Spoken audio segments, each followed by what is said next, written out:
we want to make this like a global movement. We want to make this a big deal.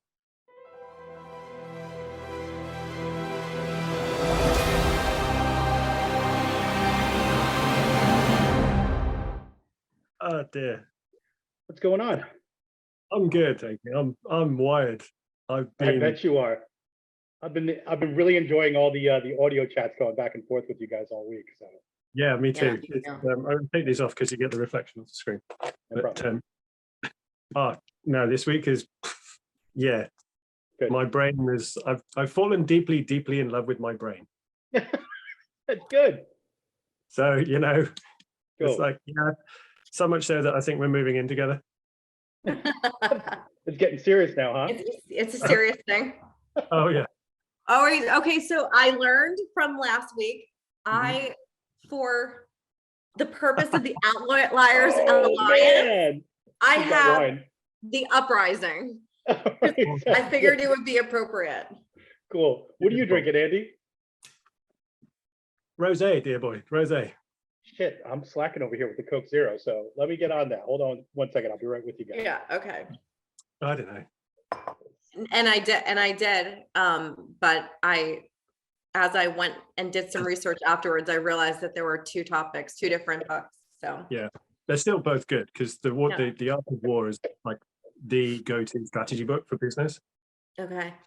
So yeah, it's ancient, kind of like Chinese philosophy and wisdom from a Chinese general way back. Yeah. Sun Tzu. It's Sun Tzu, but it's still applicable today, not only in like military purposes but business as well. So it's always, they're both worth reading, definitely. Cool. But well, cheers, you guys. Cheers. Chin. To an excellent podcast. Absolutely. I love it. Yes. Oh dear. So who wants to start? Like, I didn't even know what to talk about this week, honestly. I do. Okay. Bring it. So a couple things. I thought we should talk about some of the feedback that we received. I know that I watched it at least 3 times, off and on, if not more, at least parts of it. And I thought we did a great job, especially for it being like so impromptu. And I thought what we could do is kind of give our feedback on what we saw, the things we think we could do even better, like do a kanai, and then what we want to continue to do, and then do like a weekly review of maybe some things that we have learned, what were some wins and magic moments, maybe some ideas that have come from us, like after doing this podcast, like some of our memos. I know that we have a lot of ideas like floating around now about what we want this to be. So I thought we could just maybe talk about that right now. Cool. I need another book. You're running out too, huh? Same here. I've literally half filled that book this week. Yeah. Of notes? Oh, is that your just for like your notes? Everything. Oh, it's just the stuff that I've been getting into, like the rabbit holes I've been going down. Yeah. It's just like been crazy this week. Every single day there's been some kind of revelation or epiphany, and it can be at the like completely random times, which is cool, because it's like we talked about fear just now. If you can overcome one fear, the rest, every other fear you have will fall like dominoes, because the system is the same. The system that fear uses to create the resistance is the same. So it's a case, if you can get over one, it's a case of, right, well, hang on, maybe that one's not so bad. So you try it again, and you try it again, and you try another thing again, and you just get over one after another. And it's just, that's just one thing. And there's been so many this week. So it's super cool. It's like collapsing anchors. Yeah, absolutely. We collapsed an anchor last week, I think, in a big way. I know that I did. And just like, again, the story that I had put in my mind for such a long time, which is I'm camera shy. Yeah. And that languaging was softening how I really felt about being on camera and film. But one of my buddies and that I partner with, she challenged me to use a different vocabulary and a different languaging around it, which is to stop saying I'm camera shy. And I thought that was a neutral progression. She was like, annihilate that. It's showtime. So she wanted me to keep saying that to myself. It's showtime. I like And that. how do I step into the spotlight? And I'm like, okay, all right, I'm going to lean into that languaging a little bit more and just lean it, like go for that. So I guess I'll start with some of the feedback that I was getting. Sure. Yeah. Well, one of the things that I was so excited about was I was getting messages like almost right after you post it from like India and people in local like personal development communities, and then like my mom's neighbor, and then my friend Betty. Like a lot of people have been watching it. Cool. And they were like so impressed by how natural our flow was, and it seemed like we had been doing this for a long time. So again, I was like really proud of that, about that. One of the pieces of feedback that I got was that it was very long. So a lot of people were like fast forwarding through parts of it. But I was also explaining that this was like our pilot, and we were riffing and kind of, and those things sometimes take longer in the beginning. It's like trying to find the format and how we fit in together. But that made me think like about our frameworks. Like, how do we start? What's the framework within? And then the call to action, like I was saying to you before, like how do they reach us afterwards? And then do we want to keep it to like a contained amount of time? And what does that look like? Is it 60 minutes? Is that too short? Is it 90 minutes? I think for me, if I'm a viewer of a podcast and I want to watch it like regularly on a Sunday, I'd like to be able to plan my day around it. And if I know it's 90 minutes, then I know, okay, good. I want to be home at 2:00 because there's a 90-minute program. So that's kind of, I like the framework. And then within the framework, it's like, then maybe we're more in the flow state and talking about whatever's coming up, whether it be, like I was saying to you, like the words that kept coming to my mind is anatomy of transformation. And I really love the idea of in real time, week to week, building on a momentum. Like how do you build a movement? How do you build momentum? How does that even begin? Well, it begins with people collectively coming together to have these conversations, to putting themselves out there. You just to even be in this room together, this virtual room, we've had to overcome and challenge some limitation that we had, right? So like, that's the beginning.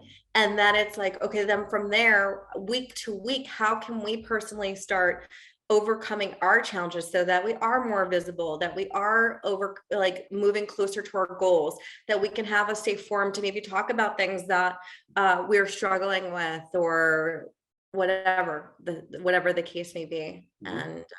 And like I was saying to you, I always am fascinated when I see people like, let's say Oprah or Tony Robbins or any like person that stepped into the spotlight in a grand way. Like, how did that even happen? How does somebody that started from such humble beginnings evolve into this dynamic speaker?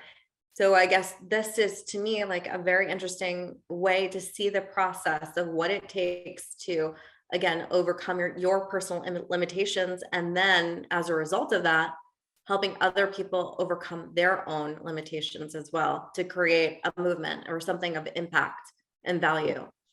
Nice. Love that. Absolutely love it. Justin? I'm thinking like back ending on both of the things that both of you said, like, I think one of the things that I took away is like just to keep showing up, right? Like it wasn't perfect. Like we basically just put it out there and it was what it was. And you know what? It's already getting good feedback. And then the other thing I'm also thinking is, the feedback that we're getting is good. And as far as the time frame, the time format, I'm still thinking maybe like 60 to 90 minutes is probably good.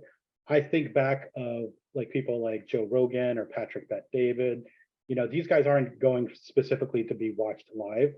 So they're really going for the replay, and we live in a replay culture. We are in on-demand culture. That's why Netflix Right. is so big. So if people want to binge watch, they want to binge watch. But I think we were meandering like all over the place, which is, like I said, it felt like herding cats, which was perfectly fine in the first iteration because none of us really knew what was going on anyway. But, I think as we start doing this more, I think we'll catch our rhythm. I don't think we necessarily have to know that right now. Like we just keep showing up. And, more to Andy's point of fear and so forth, like we all know the acronym, false expectations appearing real. Another one I really like that every time I think about something that I'm fearful of, I think of Mad Men. And Don Draper said this one line, it's always stuck with me. It's like our worst fears lie in anticipation. And it's so true. Like anytime like we're anticipating something, we get nervous about it. But once we're there, we show up. And Yeah. once we show up, we're slaying dragons. And that's just how it works. I like No, that. yeah, no, absolutely. And I think that Don Draper line is so on point, because I think I mentioned it on the Monday after when we started to like recorded messages about where we saw it going and like the Mind Valley style that we were thinking of, and the Tony Robbins Platinum Partners, all of that kind of stuff for the future, where we think it's heading. That's the one thing that came to me, was the fact that there was, just as we were speaking and as we were like sending messages backwards and forwards talking about it, there was like this knot of anxiety and anticipation. And I put the message straight out there. I didn't even think about it. It was a case of, right, guys, this is the right direction because I know it, because I'm anxious about it. Because that anxiety is like it's a flag, but it's not a red flag. It's a flag that says, hey, that's my inner. There's a really cool phraseology that Stephen Kotler uses, which is a case of that's your inner neurotic, your inner Woody Allen, trying to keep you safe and keep you secure by saying, oh, are you sure you want to be doing this? And it's a case of, yes, I am. And it's like the key, this is the direction we're going in. And I think the subject for today is apparent with everything you both said and what's been going on in my mind, and that is like incremental progress. It's all about overcoming one thing at a time.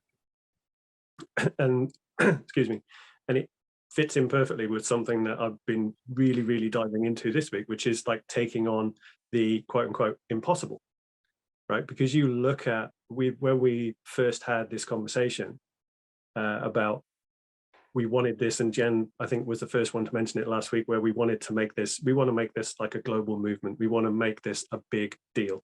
And we want to help people on a big scale. And that's, from any perspective, that is to see global change, that's what you can call a capital I impossible thing, because it's a global scale. But in order for any one of us to contribute to that, like you said, we've got to show up every day. And what we've got to do when we show up is we've got to overcome our own personal small I impossible thing, like appearing on camera despite the anxiety about doing so. And then the following day, we've got to do it again. And then we've got to do it again. So every time we're making the progress by overcoming like the small I impossible things, which are defined as things that might seem impossible for you in this moment. Yes. And if I can back up, end off that, not to interrupt you, but like, I'm also thinking like, it's great that all three of us are familiar with NLP, because one of the things I think is going to be so important on this particular front is being able to reframe. Like when you're sitting there and saying you're having that anxiety feeling and so forth, to me, that like I've reframed that to be gravity. Like when I start having a problem with gravity, I get a little like weird. And the only thing I can actually kind of associate it with, like in my late teens, early 20s, I used to bungee jump. And I always got that little sense of fear, like right before I went. In your stomach. And then when you're off, man, it's just like, you're free. Right. So like that's really like, that's how I associate it now. Like, and I think I've done that for a large part of my life. Like, and don't get me wrong, like there's been times I've succumbed to fear, many times too. But the times that I didn't, that's when I felt most free in my life. Yeah. And that's exactly it. And that's the process of it, is the fact that you overcome like a small thing at a time, and then go overcome the next small thing. And then eventually the big I impossible thing that you're looking to achieve just becomes the next thing to do. That's right. Right. And the best story that I've ever heard, and I heard this so long ago. I mean, Christ, we're talking right back when I first got into looking into and studying psychology and human performance, which was 26 years ago, was the story of Roger Bannister and the 4-minute mile. That's right. And everyone knows like the headlines to that, where the scientific community and the sports community of the day thought it was impossible and thought he'd kill himself doing it, yada, yada, yada. What's not so well known is the fact that he showed up every single day to practice like he always did. Or he actually on the, I think it was, I've written it down somewhere, I can never remember the date. I mean, the guy's a legend and I can never remember the date that he achieved it, which I feel bad about. But anyway, it was in May 1954. Okay. Where he achieved it in Oxford University track, right? And he showed up to practice every single day for the week beforehand. And the 3 days consecutively before he broke the 4-minute barrier, he broke the world record. Yeah. And then he broke the world record again. And then he broke the world record again. And then on the 4th day, voila, 4-minute mile. It was 3 minutes, 59.4 seconds or something like that. But then the fact that he didn't stop there was the fact that he just kept going. He just kept showing up like we've said. And within 2 months, he finished first in a race. I think it was somewhere else in the UK, and an Australian guy, I forget his name, finished second, but they both ran the mile in under 4 minutes. But Bannister just edged him out of the tape. But it just shows that progress is incremental. So you just show up, you achieve your small I impossible thing one day at a time, or one impossible thing at a time. And the big thing becomes the next thing. And then you just keep going. Sure. That actually reminds me of that quote.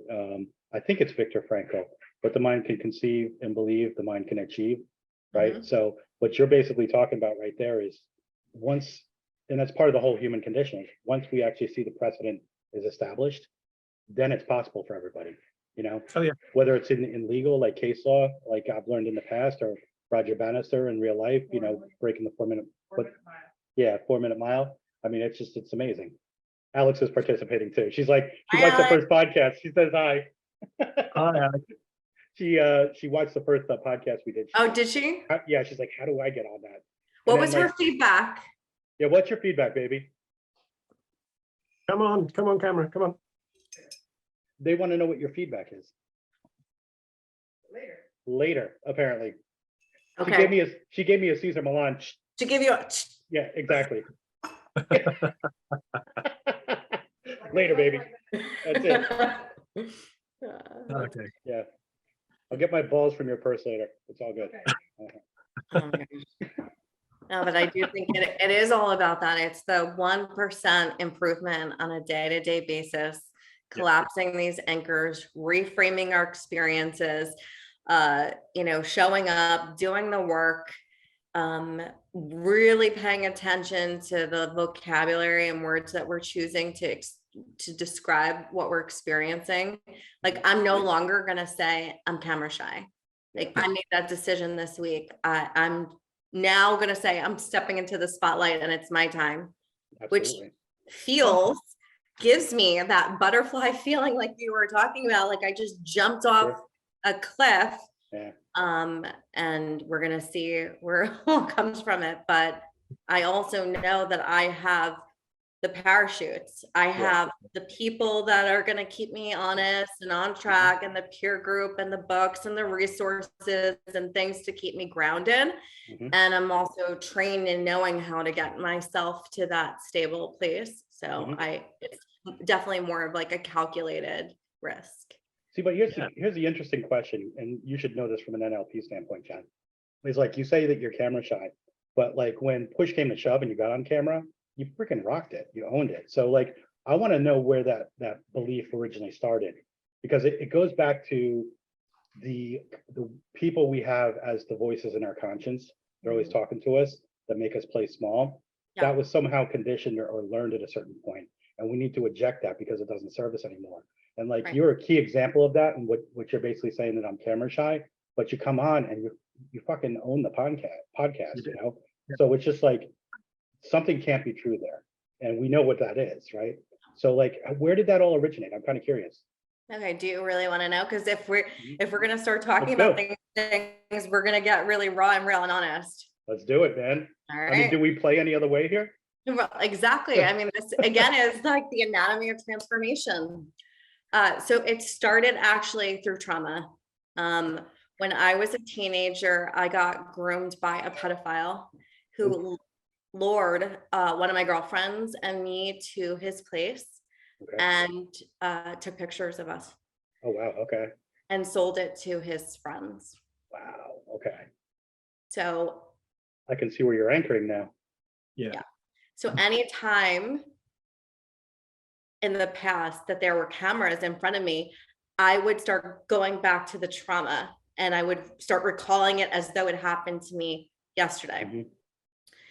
And like even just talking about it now is very painful to me because from that point on to this moment, like if you see any pictures, like if you went on my Facebook right now, you'd see very few pictures of me. And that's Right. why people very rarely see me when they also say, but you're so natural in front of the camera.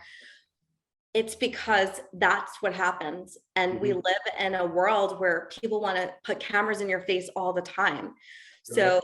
most of the time, if you were with me and somebody wanted to take a picture in the group, you would see me like this. This is the Mhm. picture you would get of me, like that, like this, running.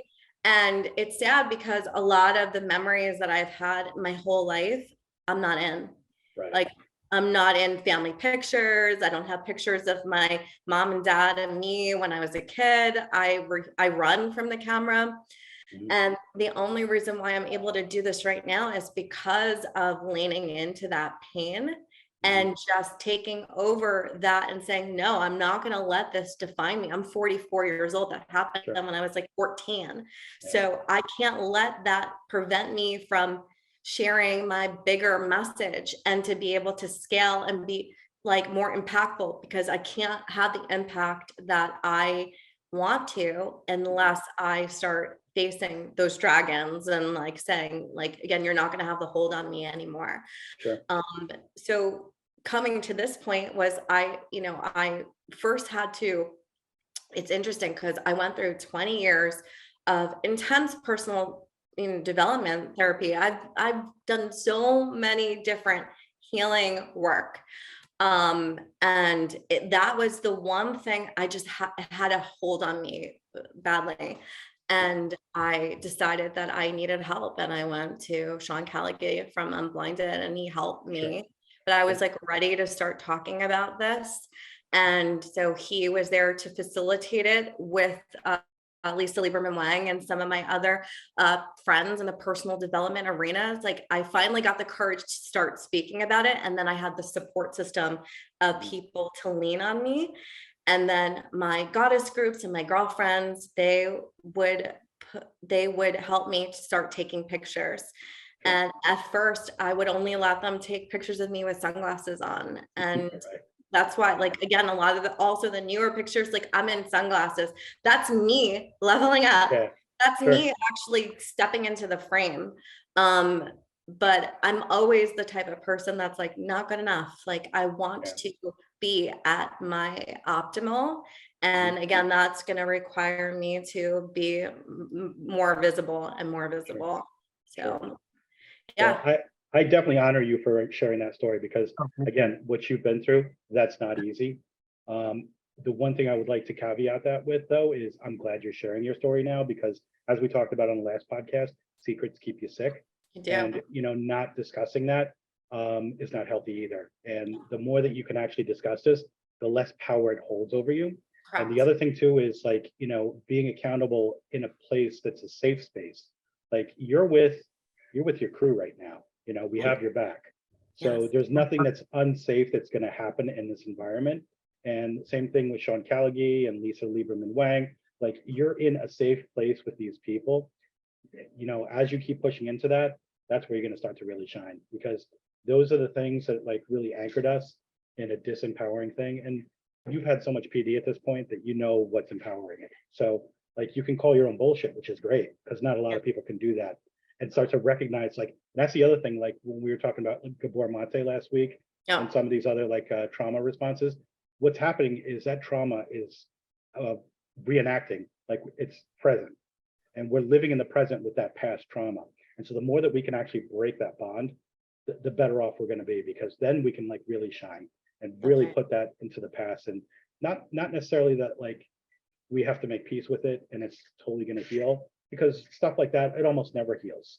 But we learn to live with it, you know, from an empowering standpoint. And we come out stronger because we're anchoring on more empowered meaning and more empowered like social circles too. So, you know, again, I honor you for actually sharing that. Yeah. Pretty solid. Yeah, no, me too. Same here. I mean, that was incredibly brave to do that, to actually share that openly. And I really do appreciate that. Yeah. But I echo everything that Justin just said. Right, you are safe here. Nothing is going to negatively affect you or happen here. We absolutely have your back. And we got Iron Pool right there, man. Like Iron Man and Deadpool. I mean, how much more safe can you be? Exactly. But that's the thing. I mean, sorry, carry on. No, please. What were you going to say? It's there's a part of the brain that it's all narrative, right? We all tell ourselves these stories, and you've told yourself a certain story for so long. But all narrative is pattern recognition over time. Mm-hmm. The part of the brain that is in charge of pattern recognition is very, very creative, and it will take the least little sign of something that's happening today to connect the dots from it to the pattern that it wants to associate it with, which is your past trauma, etc. So it's very difficult to break free from that. But the steps that you've taken are absolutely perfect for it. And I love the fact that just in telling your story, you've provided some really key information, steps, and tools to people who might be listening or watching this that are in a similar position, whether it's camera shyness or the situation of being groomed by a pedophile and being exceptionally self-conscious about photographs, family events, things like that. But you've just openly, by sharing your story, you've already helped countless people that will see this over time. So that's just incredible. I love that. Thank you. And that, you're gonna make me cry. That is my motivation. That's why I put myself through these things, because I'm like, no, I want to use my message and my pain for purpose. And I get to write my story, and I get to be the creator of that. And I get to decide whether I'm going to make something a disempowering, victimized story, or I'm going to change and transmute, like we were talking about last week, the darkness into light. Then also part of my healing journey too, and part of me being with you guys, is that for a long time, I didn't trust men at all. That's for multiple reasons. And because this wasn't an isolated experience, I've had a lot of trauma, deep traumas in my life. So one of the things that I have been challenging myself, because 95% of the people I hang out with are women, but I just had an experience with a conscious man that I had met in our NLP community, and it shattered all my like frameworks regarding men. It really and it made me realize I need to be around, this makes me cry, I'm sorry. That's okay. I really need to be around more conscious men that make me feel safe, that I can feel comforted, and I can share these experiences that I've been through and not feel like I'm going to be victimized or violated in any way. So for me, this is also another step in my development to say, no, I'm choosing to trust these conscious men that are doing this work, that care, that are looking to have impact. And how many women out there have had similar experiences too, or that they're so afraid of men, because there are a lot of women that are afraid of men.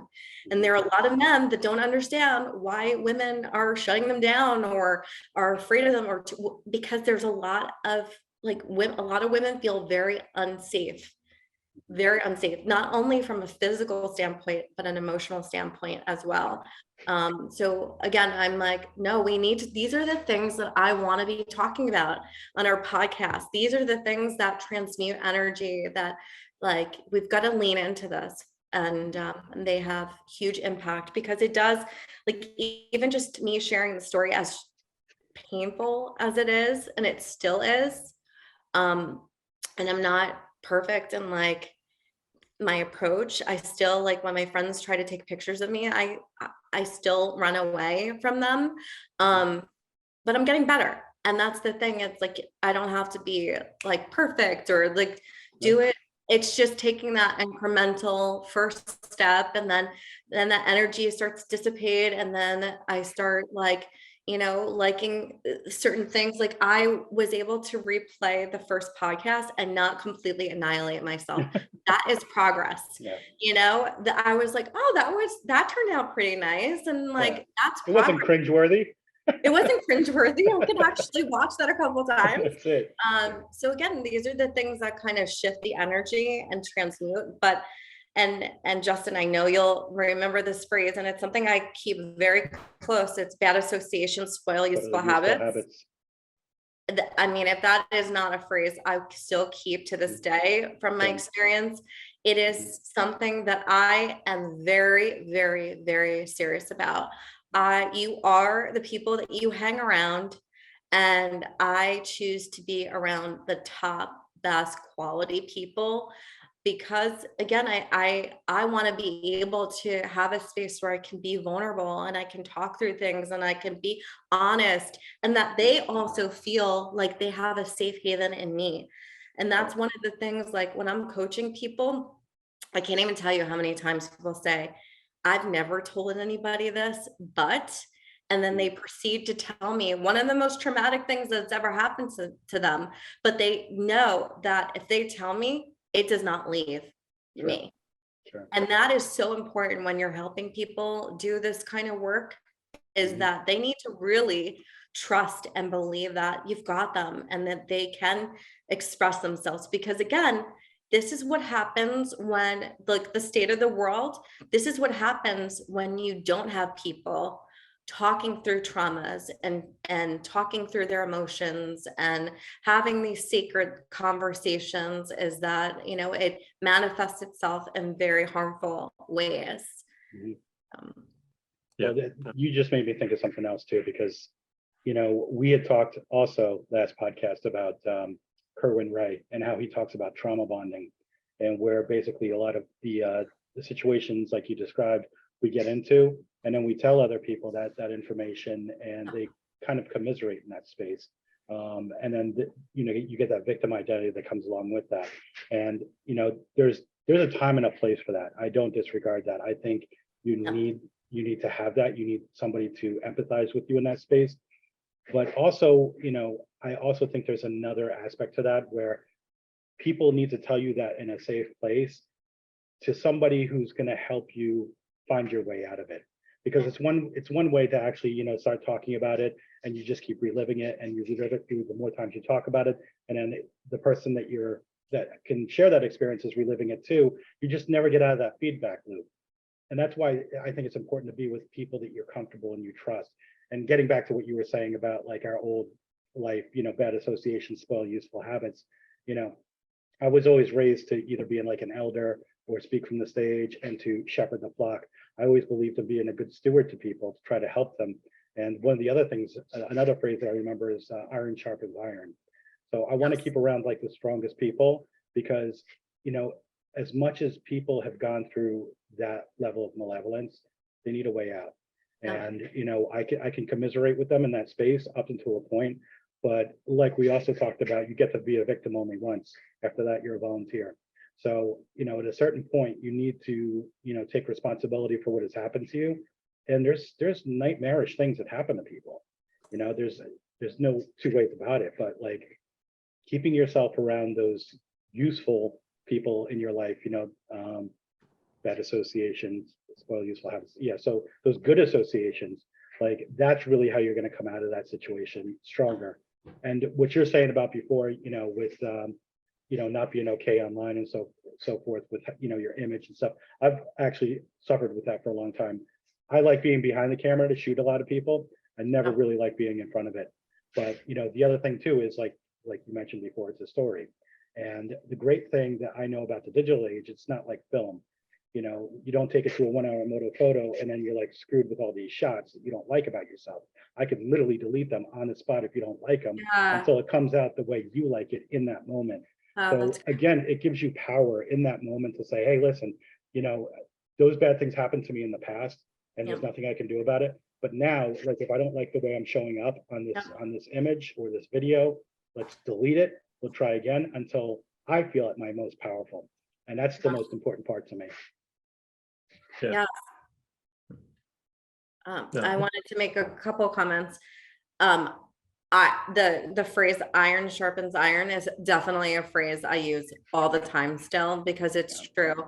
And instead of trauma bonding, I now have healing bonding, personal development bonding. That's my reframe. When I can be around somebody that's like, Jenn, I came from a gang infested family, and this is my story. And my brother was murdered, which is a true story of one of my dear girlfriends. And she has taken that pain and turned it into absolute power to help thousands of women, right? Like that's our healing story. And then she and I will like play around with ideas. Oh, have you read this book? Have you done this? Like then that's when you start transmuting this trauma into healing bonding, and then you have the momentum. And then the power of the peer group and the associations. It's probably one of the most powerful things, because as I have been evolving and challenging myself and to like lean into to sharing my story, there were 3 photographers in my personal development community that I knew, that I reached out to and told the story to. They all volunteered their time to, in a safe environment, get comfortable and reassociated to photography and cameras. Sure. I mean, again, that's the power of having the peer group, because when you have these people around you that bond for healing, then, there's magic that happens. Like they're changing my life by being able to help me transmute this. And then from there, as I'm more visible and I'm more comfortable and I'm able to show in real time how I was able to transform, somebody else is going to look at me and see a role model or an example of what is possible, turning that impossible into possibilities. Sure. Yeah. Absolutely. I love that. One of the other things too is like you're talking about that, like I think a lot of our negative connotations from our past history and stuff like that of how we don't want to show up can be completely canceled out by one good photograph or one good video of you, because that anchors your new precedent. It's your new 4-minute mile. Like if we take a picture where you're just like, you look like you're on top of the world, you're in your power pose and you're owning it, like that's your new precedent. That's your 4-minute mile. And so those old things that you were, a part of before end up kind of canceling out, because that's kind of like a limiting belief story at that point. Like, yeah, I used to be that person, but look at me now. But like, these images are fucking amazing. Thank you for saying that, because that's actually a very good point. What would happen was, because I was still uncomfortable in front of the camera, and we live in a world where cameras are in your face all the time, right? The camera was capturing me in a very uncomfortable state. So when I saw the pictures, it just reinforced how horrible I am in front of cameras. Just created that negative, deepening of my wounds, that negative association. And just seeing the video from last week and hearing the feedback and like people telling me that I look so comfortable, I was like, I'm doing this. Holy shit. Yeah. Like I jumped out of the plane and I'm doing this. And yes. I want to back end that too, because and I'm sorry to cut you off, Andy, but I'm actually thinking about the website I just did with Jenn, like the other Jenn, right? So like when I first showed up for that shoot, she was very, kind of guarded and stuff like that.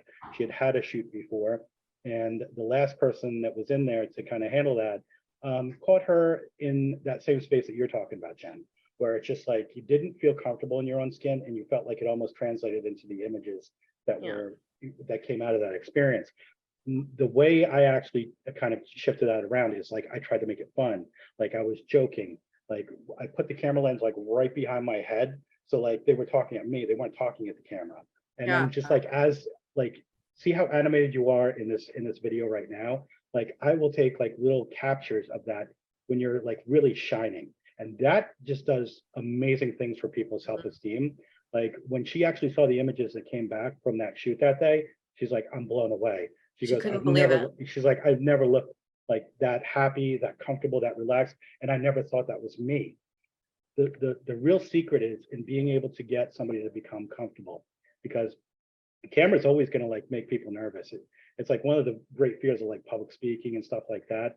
But like if you can get somebody to forget the camera is there and just be a human being for a little while, they just naturally shine. And then it's my job to basically capture them while they're shining, when they don't really notice it. And Right. that's where you get the really good stuff from. So you know what? It's everybody has a different process, and you will find the people that you're comfortable with. Yeah. So it's a natural progression. You'll be cool.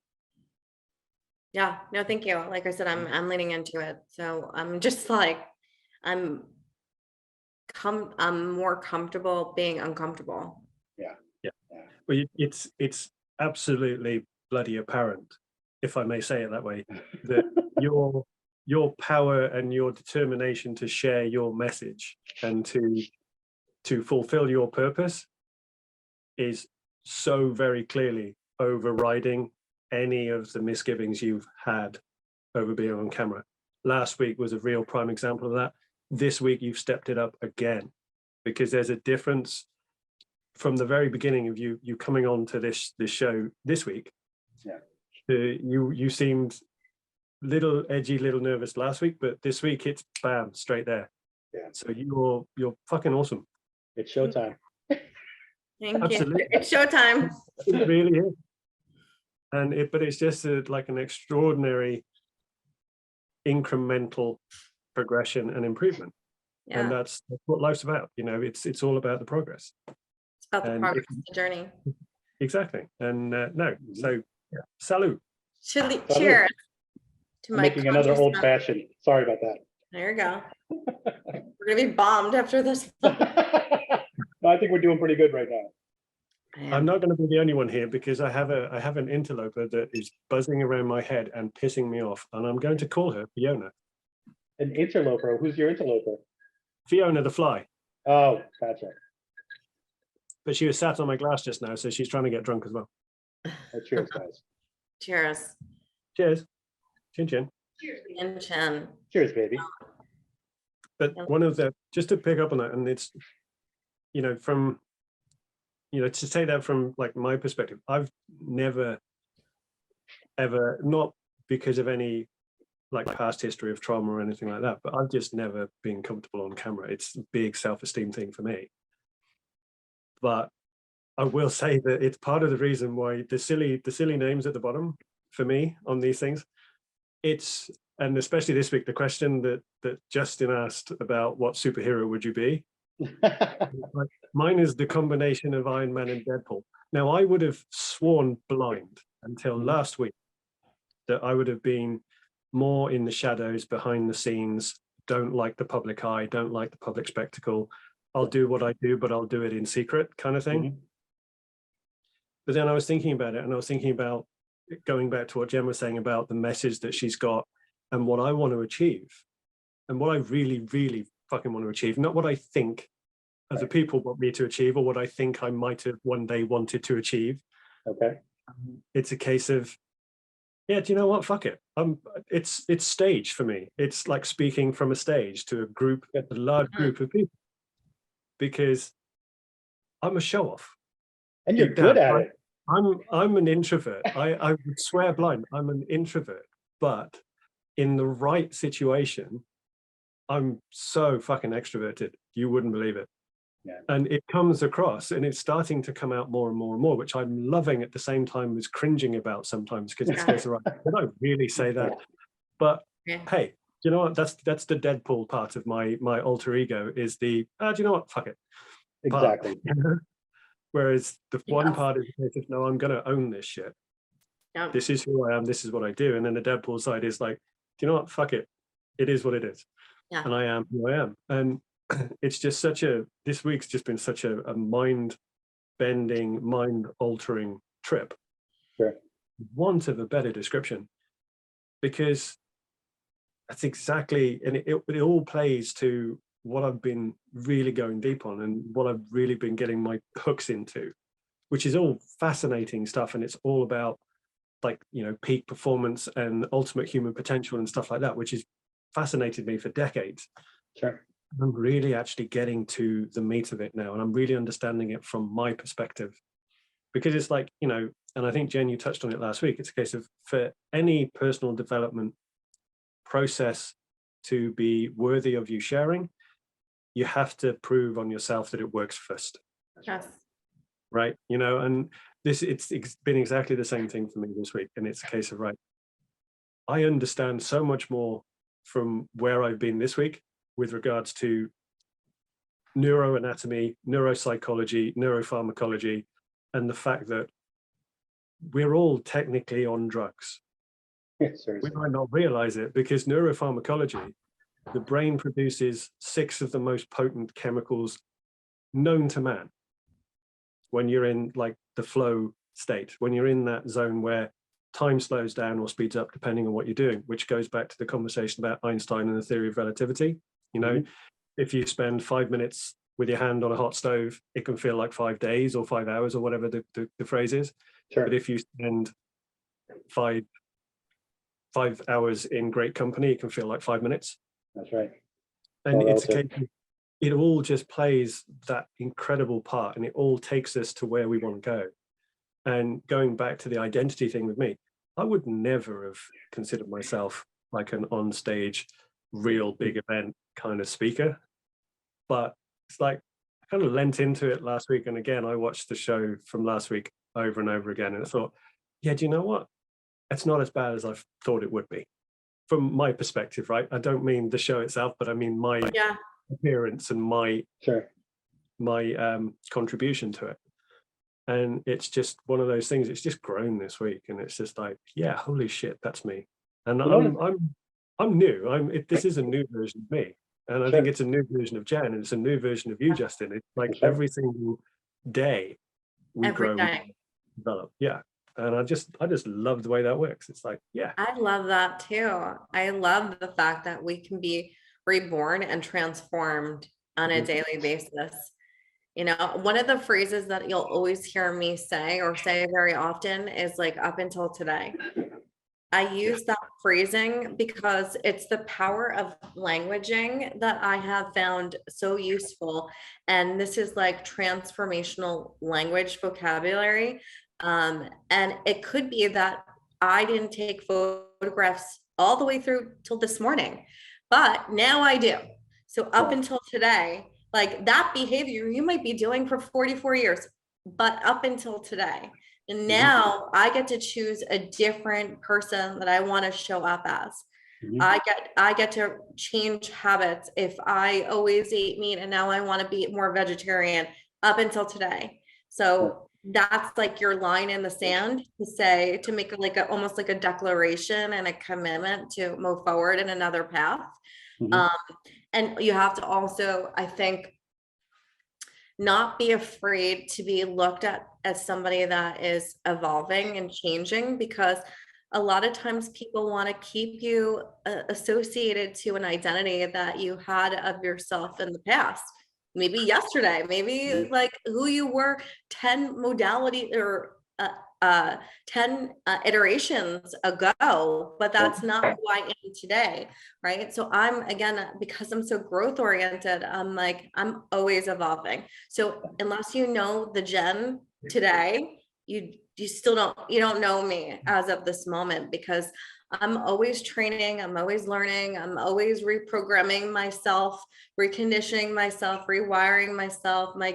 My vision, my goals are adapting and changing. So, and again, I think that is what is so powerful, is that we don't have to stay stuck in these frameworks, Mhm. that we get to choose through our languaging and our, like, if we want to, our empowering meanings to things, like where we want to take it, how do we want to move forward. Sure. But if you really think about it, like, we're breaking through the lie that we all tell each other that, you know, we are Yeah. fixed, static people in static personalities. And the truth of the matter is everybody's in a state of flux.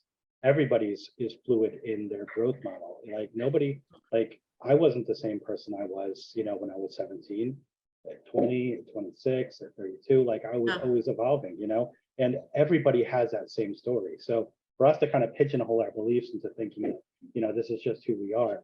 I mean, the way I'm actually looking at this, like if I'm speaking in a metaphor, like what we're doing right now, it's almost like I'm going to like Neiman Marcus to the suits department. I'm trying on a Zeta and I'm trying on, you know, an Armani, and I'm trying on like, you know, all these different suits to see what fits. You know, I might not even know I look good in some of this stuff until I try it on, right? Same thing with like a car. I could go take out like a test drive on any kind of car. It may not really feel good until I actually find like my Goldilocks, like this one fits just right. You know, and that's kind of how I feel like this whole process is with us. You know, we don't really know what really looks good on us until we actually step into it and see what it looks like on us and look at our energy when we're actually doing it, because that is our biggest tell right now. Yeah. Like what people are giving us as feedback is good, because we spend so much time looking at ourselves, judging, like seriously judging who we are. And the bottom line is like, maybe we look really good through other people's eyes, and maybe we should start looking at that. You know, so that's really what we need to start getting our heads around.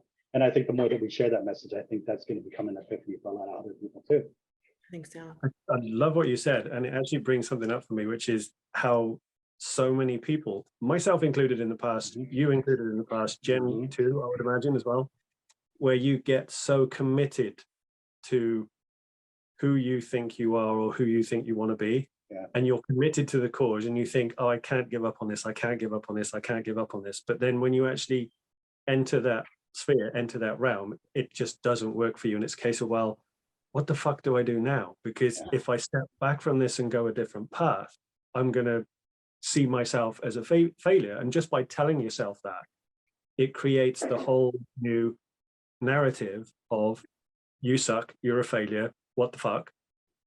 And again, like we said before, it's all pattern recognition. So your brain then goes on a search and does the archaeologist thing, which I love that reference last week, of digging up even the slightest piece of information from your childhood, from your past, from yesterday, from today, to verify that you are right, Andy, you do suck, you are an ass, right? But it doesn't work that way, because even though you're committed to it, and it's like you said with the cars, you could be obsessed with driving owning and driving a Ferrari every day, right? And yet when you get into that situation, you're so excited, you're so pumped up, you've got the money, you put the down payment on, you take it for a test drive, and it sucks. Yeah, absolutely. And you feel like a complete cock. That's it. In it. And it's a case of, what the fuck? But because you've committed yourself so long to achieving that and to becoming that person, you can't back down. There's an ego thing that comes in, going back to ego from last week. There's the ego thing that comes in, which is like, oh shit, what do I do now? How can I pretend that this is not a big deal? And that's why you get so many people that are completely incongruous in what they do and the message they share based on who they are really. Because who they are really is taken a massive backseat for so many years in some cases. And I think it's what we're doing is kind of like we're breaking through that and showing that it's okay. If you go down a path and it doesn't work, if we go down a rabbit hole and it doesn't work out, just pick another fucking rabbit hole. Of course, correct. Right? Yeah, it's funny because as you're saying that, I had to jump on the phone and like search for this quote because I thought it was so applicable to what you're saying. Jim Carrey has this one quote where he says, your body needs to be depressed. It needs deep rest from the character you've been trying to play, right? And it's so true. Like so many of us like wear this avatar and we almost kind of fool each other into believing that this is really who we are. And then we get to like the other side and it's not even like really who we are. Like we're kind of disillusioned. Like you said, you know, you jump in the Ferrari and it's not everything that you thought it was. You know, I actually went to a Ferrari event like a couple months ago and I got to jump in like the coolest Ferrari. And I'm like, I don't know if I would buy this, you know, it's expensive as all hell, but it's just, this isn't me. Like, this is kind of the me that like I used to see myself as, but like, nah, I'm good. Yeah, So- exactly. And it goes back to what I was saying about myself, where it's a case of I've seen myself as introverted for so fucking long that I have resisted doing things. I've resisted getting involved in events. I've resisted invitations to go to like seminars and go to talks and interact with big groups of people, because I've thought, no, I'm introverted, I'm going to hate that. When it goes back to what we said a couple of weeks ago in our unrecorded chats, which was, you don't know what you don't know. Right? It's a case of until you try it, you don't know, period. There's no ifs, buts, or maybes, or under this situation at all. And there's a really good thing that it kind of links to it. And forgive me for like picking up my digging and my archaeological exploits during the week, but it actually goes to what is one of the fundamental flow triggers for being in peak state and peak performance state and ultimate human potential and all of that, which is situational triggers. Okay. You have what is called a situational trigger, or two or three, right? Where you can be doing a specific thing in a particular place and you will feel alive. You will feel completely on top of your game. Time will dilate, slow down, speed up, whatever it does for you. And you will just be on it all the time and you will be firing constantly. And you've got the situational trigger is what gets you to that cycle, because flow is being misinterpreted for so long as a state, right? It's not, it's a cycle. Because you start off with being backed into a corner where you feel your back is against the wall and you've got like a looming deadline, and you start stressing, and the stress creates like the heightened, I think it's the heightened alpha brainwaves. I can't remember which way around it is, but you've got like the alpha brainwaves where your brain's just going like that all the time when you're trying to really troubleshoot. When you try to troubleshoot, that's when you know you've got an issue. Because when you really try hard and hard and hard to do something, that's when the best course of action to do, and it goes, and this takes me always full circle to something that I learned from Michael Neal, which is the best thing you can do is just step back at that point, because the mind is naturally calm. Right. And when you step back and you just let it all settle, the mind goes back to its normal state. And that is what in like the flow cycle is like called the relaxation, right? So you kind of like relax into it.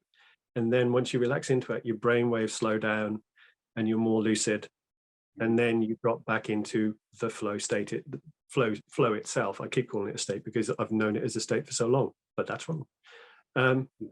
But the thing is, what a lot of people miss, and you mentioned it just now, is that there's like a fourth step to the cycle, which is recovery. Because it's transient, right? Flow is transient. It does not stick around for long and it does not last long. But at the same time, because of everything that's going on in the brain when you're in that place, when you're in your zone of genius, or the pocket, or whatever you want to call it, runner's high, the flow, you are using up like all of the brain chemistry, all of the neuroanatomy. It's all firing off at once. That takes its toll. Yeah, you're consuming. So you need a recovery period. And there's a really good correlation with, I forget the actual name of the terminology, but basically it's learning science, whereby when you are actively learning, so you're reading, you're studying, you're at events, you're at seminars, you're simply taking in information, right? You're taking in facts, you're taking information, structure and things like that. The time that you are processing that and you're creating new patterns is when you're asleep. That's when it all goes on. Sure. So it's not that it's nice to have the recovery so you feel a little bit more energized. That's not all there is to it. That's certainly a big part of it, but it's not all there is to it. It's needed and it's necessary for you to actually process the information that you've learned, whatever that might be about. Sure. And it all triggers, and it all kind of like leads back around full circle to what we were just talking about identity. Because when you kind of like achieve that more and more of the time, you shift who you are, you shift who you think you are. Because I mean, it's what actually that book directly above my head, the new one, that's called The Rise of Superman.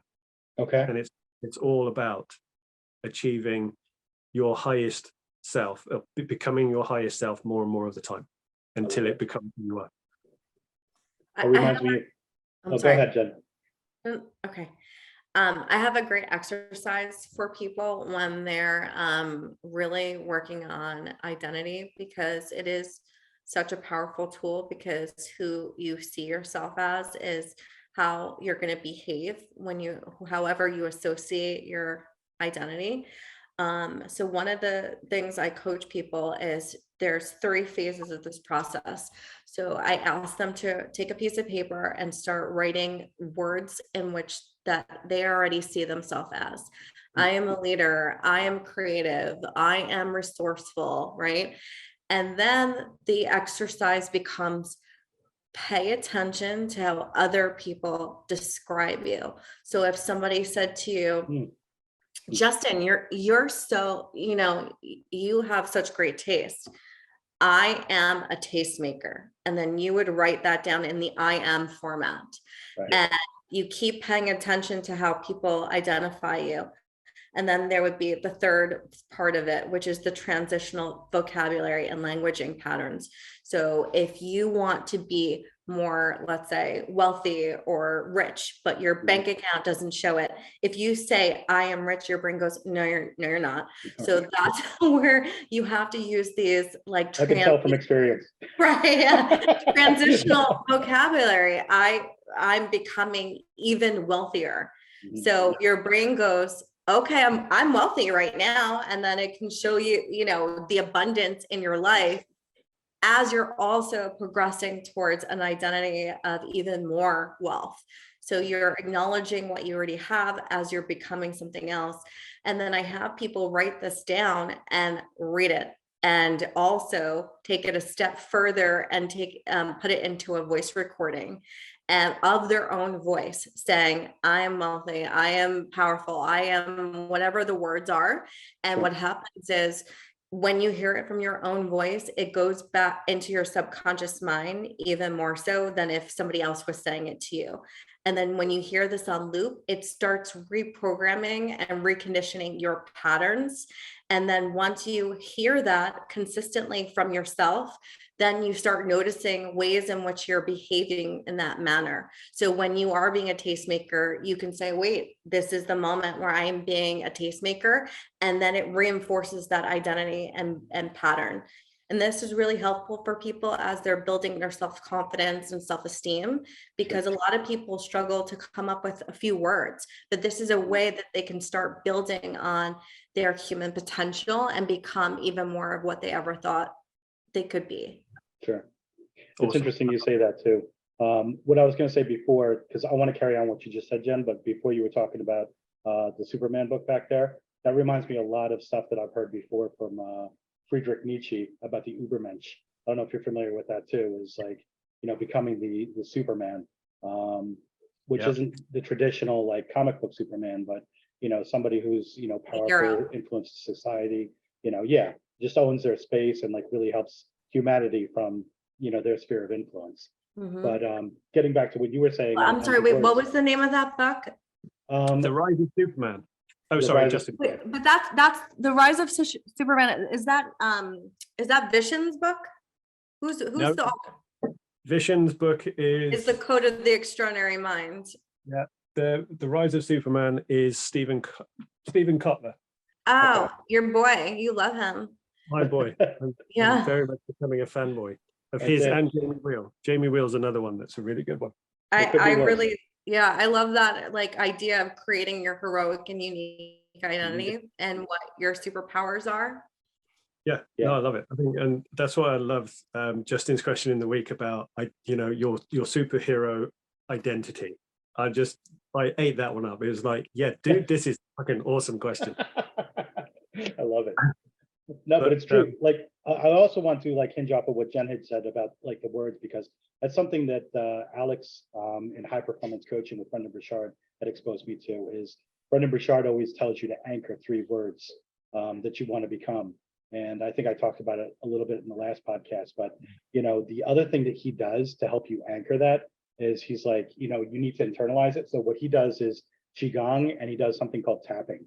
So like my words were innovative, resourceful, and resilient for a certain period of time, but I was like innovative, resourceful, resilient. Exactly. You know exactly what I'm talking about.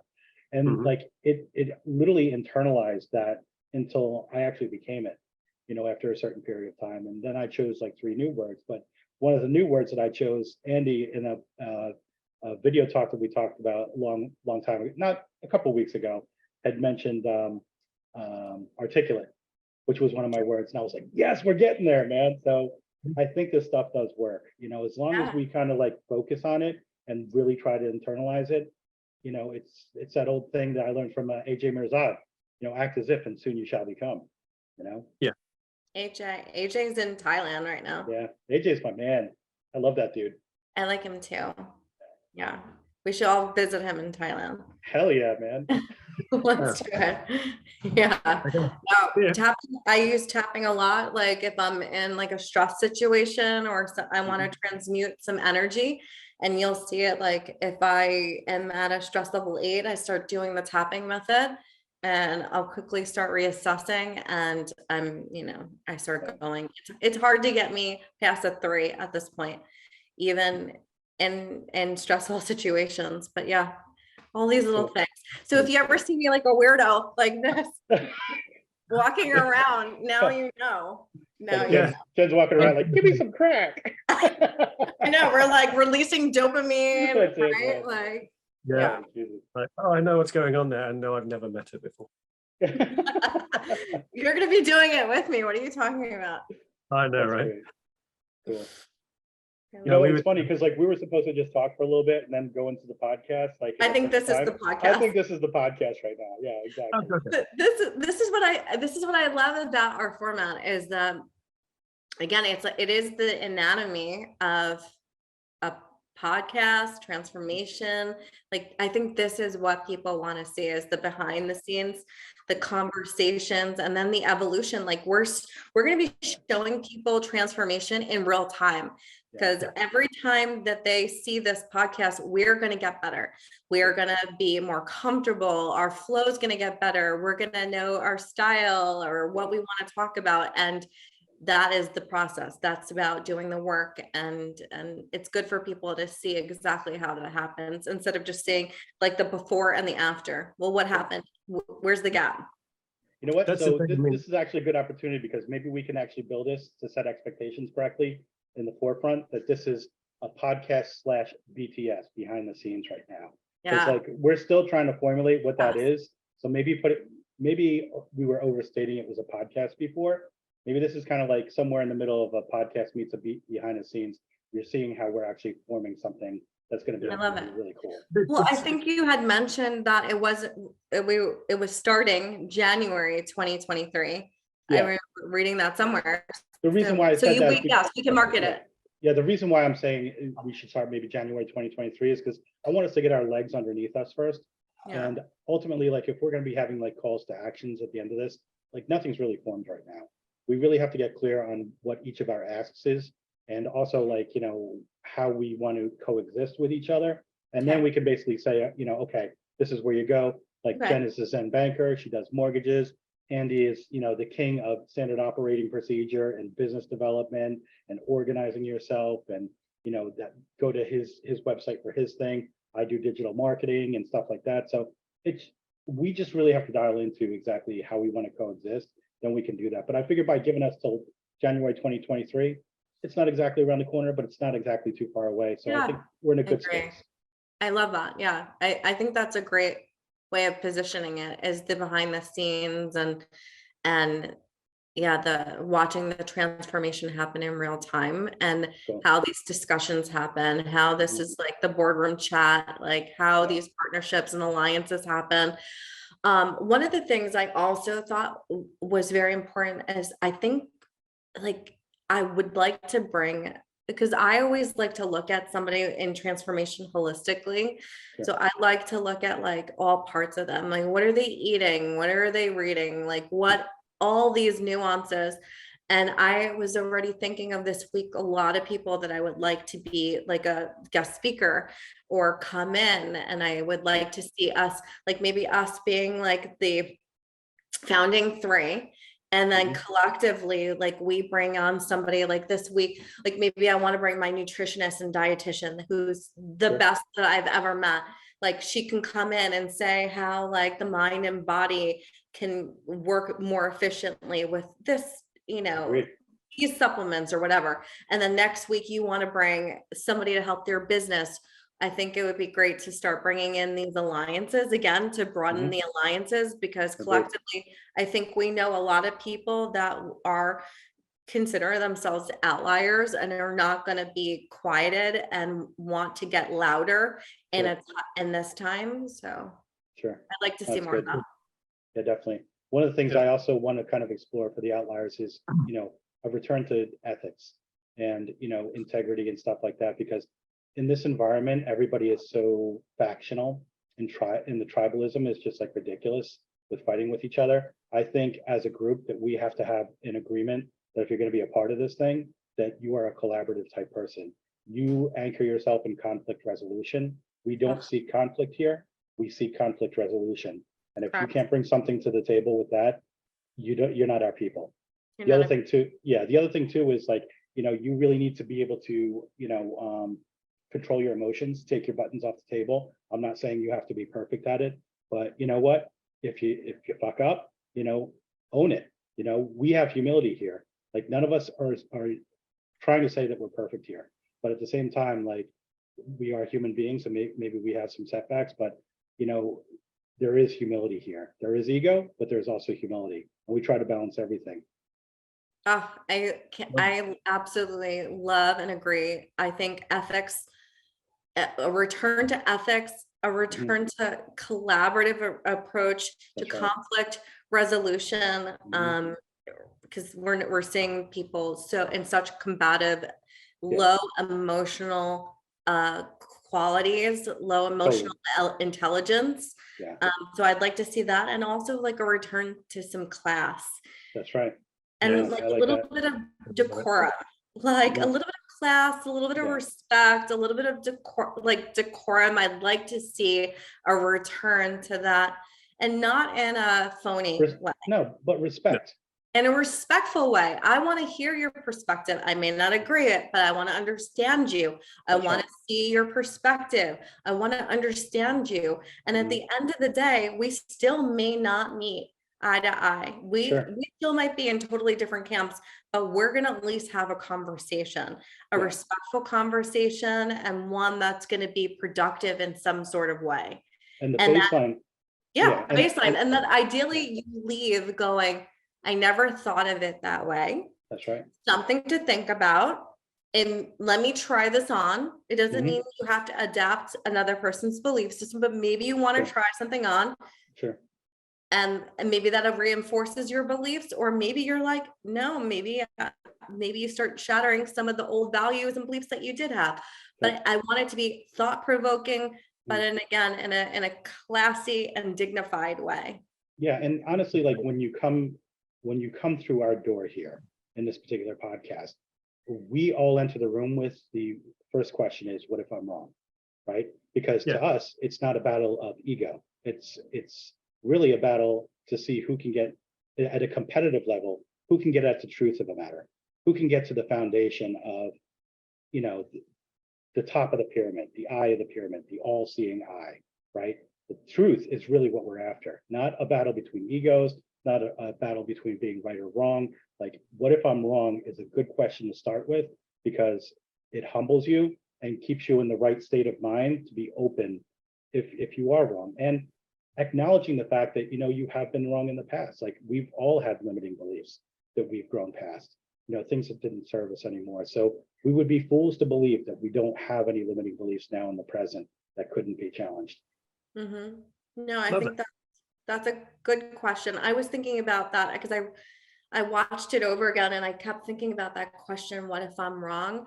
When I kept thinking about that question, I started thinking I started losing confidence in myself, as I wasn't thinking of it like forming a different perspective, or Sure.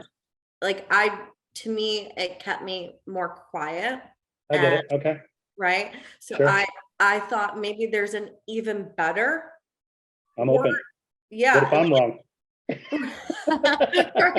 Right. But yes, I think there's Yeah. maybe, like, again, this goes back to the power of questions. Like, maybe there's an even better phrase or mindset that we can Agreed. establish to say, like, no, this is our baseline standard. This is what we filter our experience here on the Outliers podcast, Sure. Alliance podcast through.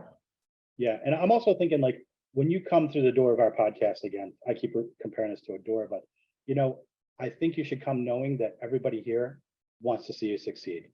There is a Yeah. certain integrity at this door. Nobody is playing against you. Like, we're coming here from a collaborative standpoint. This should not be an adversarial environment.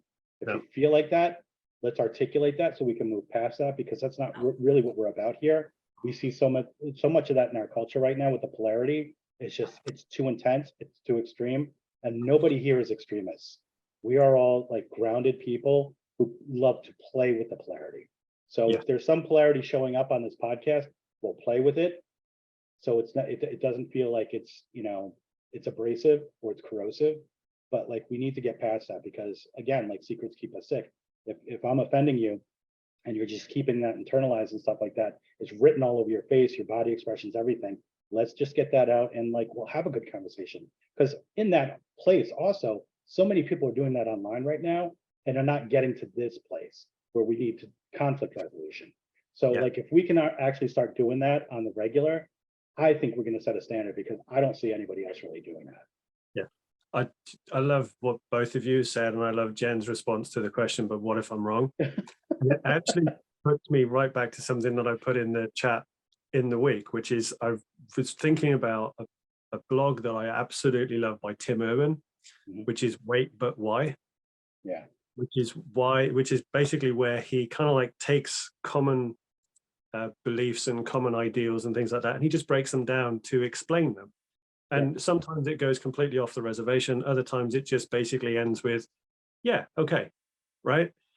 But the one that popped into my mind was absolutely really close to but what if I'm wrong? And it's just, but what if? Yeah. So it's a case of, right, come to this space Mhm. with your beliefs, with your opinions, with your ideals, but always have in the back of your mind that as part of the conversation, even if it's not articulated by anyone here, but what if? Yeah. And whether or not you're comfortable with I'm wrong, or it's not correct, or Mhm. there are other options, the but what if part is universal. Sure. Beautiful. Okay, right? But what if it doesn't rain tomorrow? But what if the sun Yeah. doesn't come up? You know what? I think I got it. So like, instead of what if I'm wrong, let's get it to that classy level. What if I'm mistaken? Or what else could this mean? What Or else could this else, mean? Yep. right? How else can I choose to view this? Mhm. Yeah. Or, right? So it's like playing around with that languaging, right? So Yeah. that your mind starts thinking of possibilities and reinterprets the frameworks and the experience. But I love what you guys are saying, and that's, I also am witness to a lot of people that are not confrontational in terms of, like, they might have a conflict or just a difference of opinion, and they feel heard or whatever their story is, and they don't speak on it. And I think that there's confrontation from a state of being a villainous Mhm. and in like a combative way, but then there's confrontation in a leadership capacity. Sure. There's confrontation like, when you said this, I took this to mean X. Is that how you meant it? And then, like, not making assumptions, which That's right. so many people are making assumptions. Mhm. And that's been one of the most important techniques that I've learned through NLP, is like stepping into other people's model of the world and not assuming that my frameworks are their frameworks. And and also they might not be knowing that they're affecting me in certain ways. So just asking the questions, and also like having that safe space where somebody might bring up something that they're offended or they're hurt by, or feeling sad about, and then collaboratively helping each other resolve that situation and having that conflict resolution. That is one of the skill sets that people these days are so deficient in, is this Mhm. conflict resolution. They don't Yeah. know how to articulate, they don't know how to work through their differences. And it's showing itself in violent ways, it's showing itself in just this very unproductive way. So Sure. I would Yeah, love, like, I would love to explore that. sure. I think a lot of people also, they, in an environment that's so combative, they handicap their ability to empathize with other people. And I think that, if you're able to actually empathize with somebody, and just create that place where you can be open, that, you may be mistaken about a certain thing. Like, none of our frames for the world are infallible. I think if we like really come down to it, like, we all realize that, we may not have a good beat on everything. I mean, because if we look at our lives, a lot of our lives are a hot mess, but within that mess, we kind of figure out, where our strengths lie. And Yep. I think it's just part of the journey. I think that's incredible. I honestly, I don't know any other format that is doing it, especially at the level that we're talking about, like being like with the best of the best, your plats, your, your leaders in the personal development space, the people that are doing the work day in, day out, like this is our passion. Where we can again lean into this framework and just create this environment for dialogue, for conversation, for I love this ethics, collaborative, place where we can heal bond instead of trauma bond. That's right. Yeah. That's right. It's about challenge without confrontation. Yeah. And the cool part is too, like, the more that we flesh this out, I think, in our discussions like this, because I got to say, just in the 2 times that we've done this, and the multiple times I've done it with Andy, like, there's just so much clarity that we build on these, like, whatever you want to call this format. But I think also, like, nobody, we've also said this in the past, like, nobody gives you a manual for life on relationships and how to live your life, on how to deal with depression, setbacks, how to bring yourself out of hell again. Like, all this stuff is just stuff that people are craving right now, because there's just so much turmoil out there and sadness, and that's why the polarity is what it is, because there's so much fear. Like, if we were able to create those quote unquote manuals to, like, at least give people a head start for a framework of Yeah. how to start to address this kind of stuff, I think it would be so powerful. So especially people that have achieved much in their lives. Like, that's why I was really talking about, like, the plats at Tony Robbins, or K2 at Kerwin Ray's elite stuff, and you have Brendan Burchard's like elite stuff. Like, I just think, like, so many people have reached a certain pinnacle. And I don't even want to say a pinnacle in personal development, because we're all still growing, but there's also just kind of like this glass ceiling that a lot of us aren't really breaking through. That if we had a little bit more perspective, it would help immensely. And that the more leaders that we can help forge and create, it's going to be great, because they are the ones that also are going to lead in their communities. And that's just the ripple effect. Ripple effect. Yeah. I ultimately want to find a way where we can all follow the money trail, right? So instead of like finding a way to use money and prosperity for everyone, like, and I don't know exactly what that looks like, Mhm. but the more people you help, the more money you make, right? Like, if there's a way to monetize this in a collaborative way, like, Sure. game on. That's when you really start changing, like, how many people can you help heal? Like, Sure. and then you make money off of it. Like, Sure. Sure. and I know that a lot of personal development spaces, they'll do like joint ventures to fill the rooms. And again, I don't know what that looks like, Sure. but then you're firing on all cylinders. There's really this incentive for people to build wealth, build each other up, to be a positive force, to be collaborative and not combative. Sure. Yeah. And the way I actually look at that too, because that's a good important point, is the monetization thing. But that's a very thin line that you have to walk sometimes, because when you're helping people, Yes. a lot of people take offense to the fact that you might be making money off that, but there's some kind of like monetary incentive attached to helping people. And the way I actually answer that question is like, what's the massive transformational value that you bring to the table? because that value is infinite. It's exponential. Like if you can help a certain person get through certain problems in their life, the return on investment for whatever they would spend with you is infinite. Like that person could go on to like getting their life right and make millions after that. And it's because of the training that they were provided for here. So that's really kind of how I want to shape it, is like our transformational value is so much that it's worth it for people. And we're not twisting arms to make people pay that. Like if you see the value, great. It's like we were talking about, like, you know, if you're a thirsty traveler in the desert and you happen to see this oasis and you want to stop and have some water, so be it. Nobody's forcing your hand. You can keep going on as a traveler, you know, but like we're here to help. And, you know, we see a certain value, an intrinsic value to that help. And if you see that value too, then it makes sense. If it doesn't, we understand that too. And we wish you well. And we have a whole wealth of free resources that can help you on your journey too, if that's the way you want to go. But like if you see a certain level that you want to reach, you know, we have a path for that too. But, you know, with the time investment, with the knowledge investment, you know, this didn't take us a short period of time to learn.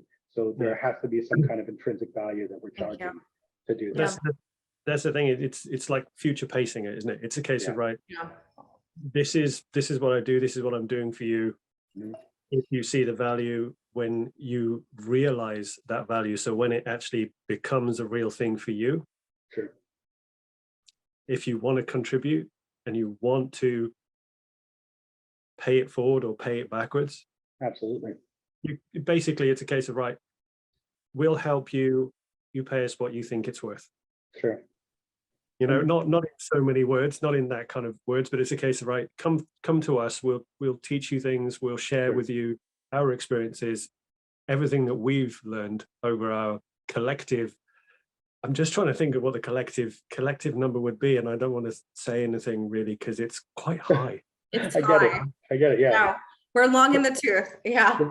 Yeah, but that's okay, because like I'm also thinking, you know, I'm so used to my business when I charge, because I charge a lot of money for the stuff that I do. I always try to make sure that on the other end of that, people can monetize it. So if my fee is like X amount, let's say it's like $15,000, $25,000, $30,000. If you invest with me, let's say for like a digital branding package, right? Like I will make sure that we set up a product launch once it's done, so you can monetize 100,000, you know, at the end of that. So at that point, the capital expenditure that you put up front is neutralized, you know. So I would see inside of our personal development thing, if we could do it, maybe like a 7-day, 30-day, 90-day challenge where, you know, you spent this much with us, but we challenge you to do this challenge to see if you can monetize yourself and see if it helps you bring yourself to another. Yeah. To basically neutralize the fee that you just invested with us, because, you know, if you're vesting in us, we want to show you how to vest in yourself. And then once you can do that, you can make some money too. And, you know, you can go on to your own circle. That's why we're building leaders here, so you can actually, you know, affect your own communities. Yeah, I have a lot to speak on about this, because this is something that I had trouble with when I first started my coaching world, because I think you were talking about this last time, Andy. It's like a lot of people come to me when in crisis, and I'm also a bleeding heart in a lot of ways. And I'm a love bug. And when I see somebody that's suffering, like, I don't care if it's a person or an animal, like, I'm in pain, I'm an empath. So to have somebody come to me and be like, I'm sorry, I have to charge you this fee. And I had a disconnect. I had a hard time resolving that within myself. And just recently I had somebody that came to me in a very, very dark place, and I had to turn them away from help, because this is a business. And a lot of times when you're in the coaching arena, like they want the free.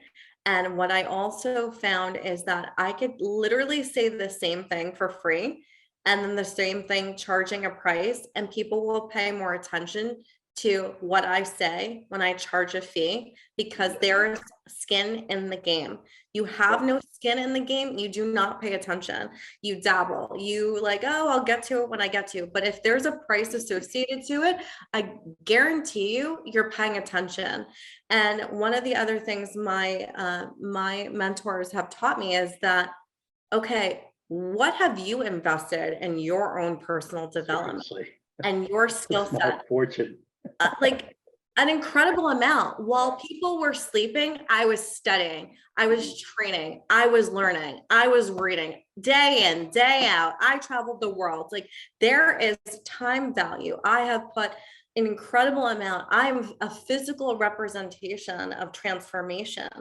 I mean, if I outlined all the things that I've been through and you see what I have been through versus who I am today, that is valuable. That is incredible value. And that goes into not discounting my worth and my time. So it's an interesting thing because again, when you're dealing in the healing arena and the healing arts and you want to serve people at a high level, Right. there has to be an investment in time and resources and people that are truly committed to doing this work at the highest, best quality, best level possible. So I think it is about finding not just everyone, but the people, like your group of people that have the resources, know the value, appreciate the value, and then can take the knowledge, wisdom, skill sets that we have all cultivated over the years, and then take that to make it even more so valuable for them and take it into their lives and in their communities and their associations. Yeah, you had mentioned something real quick. You had said, you know, that the more that these people pay, you know, the more they pay attention. That's actually a line that I learned from AJ Marzad too. Like, Is it? Yeah, it's the more you pay, the more you pay attention. And like you mentioned, like we have put a lot of money, a lot of time into doing this. This is why we speak the way we do. This is why we think the way that we do. And that's why I think we have so much intrinsic knowledge that, you know, is intrinsic value for the knowledge that we have that we can kind of pass on. And I think that the more that people see that we can kind of walk the walk and talk the talk in this space, I just think naturally that people will gravitate to that. I think so too. Yeah. I mean, it's funny you say that about the AJ quote, because the way where I'm familiar with that is Dean Graziosi. Okay. It's just literally people pay attention to what they pay for. That's right. It's the same thing. It's the exact same thing, but it's just it's differently by Dean Graziosi. But no, and that's where, you know, we come to the fact that there's a couple of things that I was thinking about all through what we've just been talking about. And the first one, just more on Jenn's points, is that this is where the age in which we are doing this comes into its own and is our best resource and our best ally. Sure. Because it's where we get to a point where there are, let's say we're recording these podcasts, or as I was thinking about it, it's a case of reality TVs for the soul, right? That's it. Because it's behind the scenes, it's behind closed doors. This is what's going on. This is who we are and what we stand for. Self-care Sunday. Yeah, basic self-care Sunday. I love it. Yeah, perfect. But it's, you know, we're in a situation where you've got your Instagram, you've got your Facebook, you've got your Twitter, you've got your YouTube, and whatever I may have missed. But that's where, you know, if we're on a particular topic and we think that there's value in what we're saying on a particular topic, just snip it, cut it, put it on YouTube. People that are looking for the free, that's your avenue. And if you get the free and you get the transformation from that, come see us. Yeah. Right. It's their gateway drug. Well, that's how all this rest of the stuff happened with all these other personal development people. Like they put all that free information out there. True. All of us in this room saw the value here. That's why we actually leveled up to UPW or Date with Destiny or Charge High Performance. Like we see the value. That's why we paid for the value. Same thing too. Like if you're looking for help and I go to a doctor's not going to give me help for free. You know, a psychologist is going to give me help for free. If I'm going to a specialist, I expect that specialist to be good at what they do. And if they're not charging, you know, accordingly, then that's not, that's not somebody I want to see. That's right. That's not an example that really resonates for me living in the UK because free healthcare. But anyway, moving on. Bastard! You bastard! Ouch. Okay. But so sorry, didn't mean to. Frickin' Americans. I know. Can't English fool. That's all good. Yeah. But it's you're right in what you're saying. It's a case of right. You go to a professional, you expect professional courtesy. Right. You expect them to be studied and good at what they do. Yeah, I mean, totally get it. There's actually one more thing I want to add to that too, not to cut you off, Andy. I was at a Dan Henry mastermind called AdCon, and a couple of the guys were on stage were doing like Amazon drop shipping and stuff like that. But they had mentioned that the reason why they had gotten so successful so fast is because they paid to get into the rooms of the people that they looked up to. They paid to get into the rooms of the people that they wanted to emulate. And to me, there's a lot of truth in that. Like the higher that my success level has grown over the past couple of years is because I've paid to be in the rooms where A-level players existed. Trying to get their minds right, trying to get their businesses right. Like if I'm paying to be in those rooms, there's a value. Like let's say like it was like $5,000 to go to a particular conference. Like some of the knowledge that's going to come away from that mastermind is going to make my business $25,000. Then I made money on that deal, right? Like game over. So, and that's the way I kind of feel like us building this Outliers Alliance kind of thing is like, you know, people will see that intrinsic value. We're paying to be in a room full of people of this caliber, talking this language in a non-confrontational manner, resolving conflict and moving people ahead in this world. Like, who wouldn't want to be a part of that community, especially in today's culture? Like, that's the way I look at it. I couldn't agree with you more, because for what I have realized in the personal development class and the journey is that it never ends. I don't care, like the players at the top, they're doing these things too. They are going to trainings on Saturday and they are associating with like-minded people. Like this is their nature. So, right, it's like when you access these, when you pay to be in these rooms, like I've been in rooms where I'm sitting next to like, you know, CEOs of Disney and NFL players and corporate executives and me. And I'm like, I would have never, ever been in a room with this quality of people in Somerville, New Jersey, right? But I'm paying to be exposed to this level of thought, to these leaders of their craft.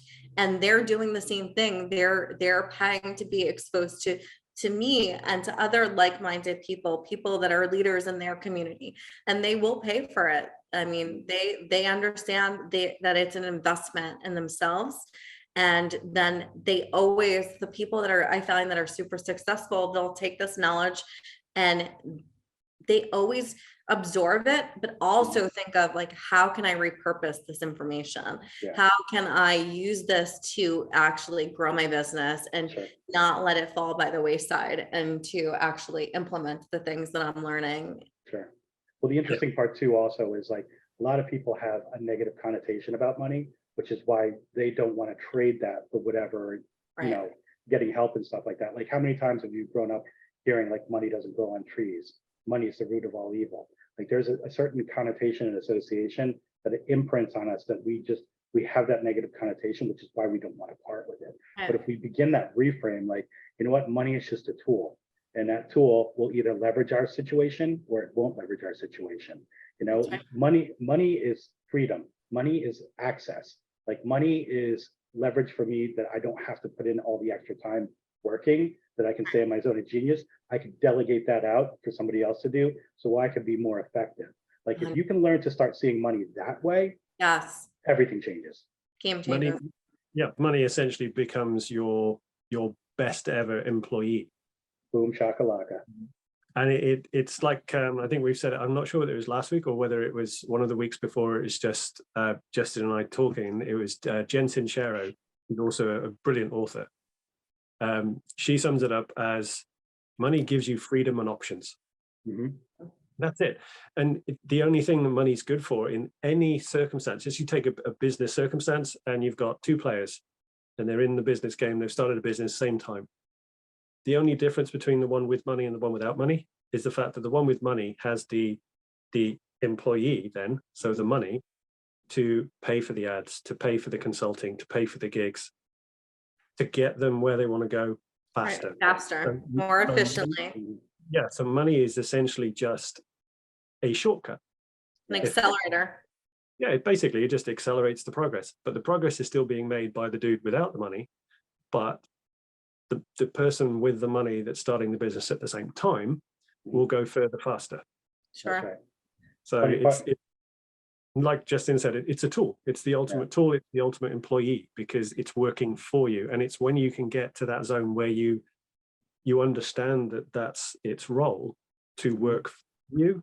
It's not something to compile and have sitting in the bank account and then do a Scrooge McDuck and dive into it every Sunday. Although that could be fun. Ebenezer. That's it. Ebenezer. Yeah, but it's like, yeah, so it becomes the ultimate employee. It's something to get working for you rather than to just compile it and keep hold of it and go, "Mwah." It's like, it's mine, go away. It's no, this is mine. It's going to help me. It's going to help you because it's going to help me to help you. So Right. it's funny too, because no, keep going. No, it's fine. I just kind of like transited. It's like Fiona's back again. So yeah, totally.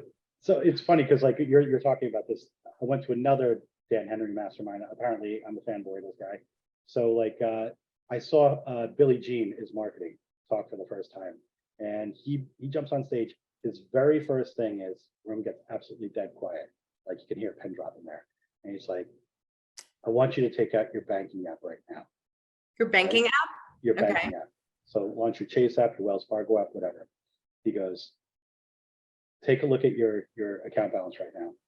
And tell, you know what? He's like, what are you feeling? He's like, you don't have to tell me, you don't have to say it out loud. And he's like, I'll tell you right now what you're feeling. Some of you are looking at that and feeling dread because there's not enough in there and you're stressing because you can't pay bills and stuff like that. And some of you are feeling calm, settled, like you've accomplished a lot and now you have peace and you have certainty. And he's like, my job today is to have you question which person are you, right? So like that's immediately where you start to get into the mindset of, okay, well, money may not be the root of all evil. And maybe it doesn't grow on trees, but like I have to figure this shit out, right? And like that's the whole journey of figuring out how to monetize. And then he went to a whole presentation on digital marketing and how he was able to go from like absolutely nothing, Beautiful. to social media marketing, to Facebook marketing, to video ads and stuff like that. And he made a multi-million-dollar business out of that, with a very small team, maybe like less than 20 people, right? I am it is obsessed possible. with this idea of like in real time showing somebody how they can shift all these money blueprints that they've had and how we can start like changing those languages, those metaphors, the cliches that people have around money so that they can feel a more prosperous and abundance mindset. Yeah, well, it's something that we were talking about earlier on with regard to trauma, and everything is cross-pollination. Everything works in every other sphere and every other conversation you can have because it's a narrative, right? You build up this narrative, and narrative, as we've said, is pattern recognition over time. Mm-hmm. So you've seen a headline where the Wall Street banks are screwing everybody over. What's your instant reaction to that? Who's at fault, money or the banks? Right? And the association between the two. But also it's a case of, right, your parents may have struggled when you were a kid. So you didn't have a family holiday every single year. So there's an association with there's not enough. Yeah. Right. So all of these things build up over time. And it's like the pattern recognition goes into overload and creates this narrative that you are you're burdened with, for want of a better word, until you get to the point where you have enough awareness to question it, to say, well, okay, this may have been true, to use Jen's example from earlier on, until today, right? But what do I want to be true from this moment forward? Sure. By the way, I did see Wall Street this week. Okay. Well, okay. Feedback. What are we thinking?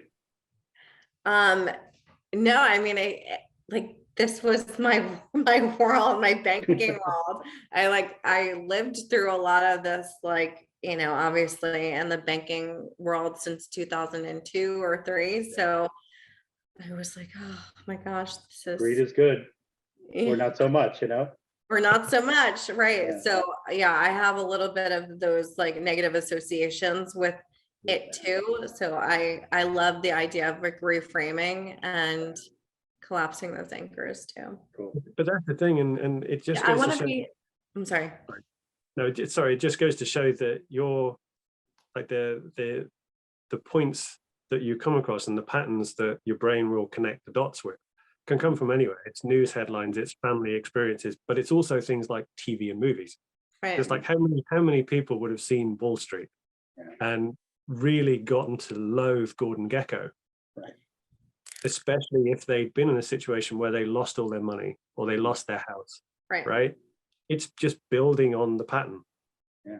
And it's just reinforcing the pattern. And so the more it's reinforced and the longer it goes on, I wouldn't even say it's more difficult to get rid of it, because it's just a simple, you can get rid of it in a moment, right? If you know the right technique and you know the right tools to use, it can change. Anything can change in a moment, right? Yeah. This second is, it's a case of, right, okay, so this moment, what time is it?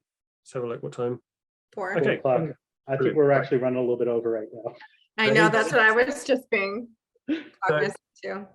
I just want to wish you both a happy new year, because as I of got you. this hour, it starts another 365-day cycle until this time next year.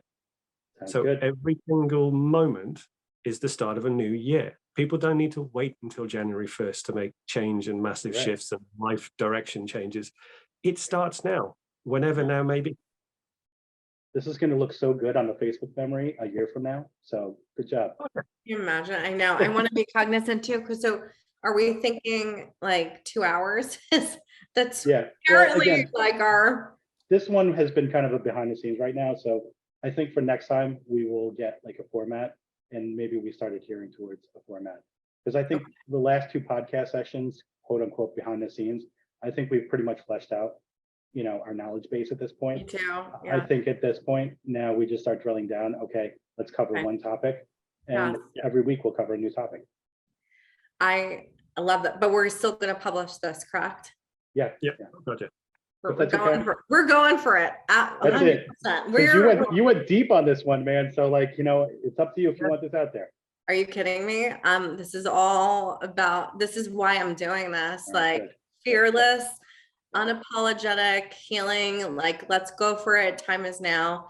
In a safe Yeah. space, absolutely. Yeah, we're in a safe space, and whoever this resonates with, like, I just pray that you get the healing that you're looking for. And yeah, I mean, that's what we're doing, is that we're leaning into this with courage, with boldness, with truth, with integrity, in a sacred space, in a collaborative, like ethical, loving, sacred environment. Oh, that's great. And I think, to actually close this thing out, maybe each of us should have an ask right now. Okay. What would you like the people watching right now to do after, witnessing all this? How would you like them to interact with you? Ladies first. Oh, geez. No pressure. Yeah, no pressure. I mean, I love when I hear people's stories, and then when they reach out to me, I've gotten a lot of like people reach out to me on Facebook. So reach out to me on Facebook. It's Jenn JP Pearson. Share your stories. If you need help or support in any way, I would love to be able to support you. I have a tremendous amount of unlimited resources. I'm a bottomless pit of resources. So please reach out to me and know that you are loved, you're seen, you're heard, and that healing is possible. Awesome. Andy? Okay, well, same as Jen, I love it. And I hope you've got something of value from this. I mean, there's been plenty to pick and choose from. I would like to ask a question of everyone watching. And Okay. it's a very simple one. It's a case of, from this moment right now, what would be your first small I impossible thing? So what is next for you? Okay. And if you want to know more about that, and if you want to find out how you can contribute to achieving the big I impossible things, so the world changing stuff, by doing one small thing at a time for yourself, then again, reach out to me on Facebook, Andy Taylor. You'll recognize the picture. I'm wearing a checkered shirt and a baseball cap, carrying wine. There's also a Facebook group that you can join, which is Inspired Life. And the Outliers Alliance podcast Outliers That's it. Alone podcast is going to be Cool. on all platforms. So on all Cool. platforms. Yeah. We're all collaborating, so this is good. and cheers. And And you and Justin and you? So right now, I'm just doing basically digital marketing, digital branding. I have a client that's launching this week, so you'll see that on my Facebook page. You know, if you like what I'm putting out there, let's talk. Let's open up a conversation, slide up in my DMs, and maybe we'll make some magic happen. I Yep. love it. All right. Cool. Cheers, my loves. All right, guys. To Good another see ya. amazing podcast. All Yes. right. And All to right. everybody out in Facebook land, we love you. We love Have a you good too. day. Great week. Yes. Happy self-care Sunday. Happy Happy self-care self-care. Sunday. Bye, everyone. Later, That's guys. good. Bye. Bye, guys. Bye. Bye.